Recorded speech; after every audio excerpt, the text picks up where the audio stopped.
How to make an Amazon wish list on mobile. So first is you have to go to your Amazon application and it will lead you here to your home page. And on the bottom part, you'll see four different icons. So you just have to tap on the person icon there and it will lead you here. Now, under the greeting there, you'll see four different options such as your orders, buy again, your account, and your list.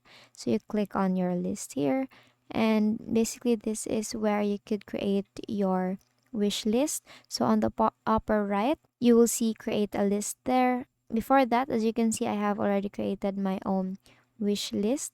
So just have to click on create a list here and then name this as. Now as you can see here, you can invite people, or you can actually invite the people that you want to buy that product for you.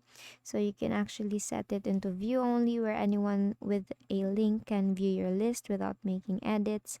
While on the other hand, the view and edit, the invited people can add and remove items from your list.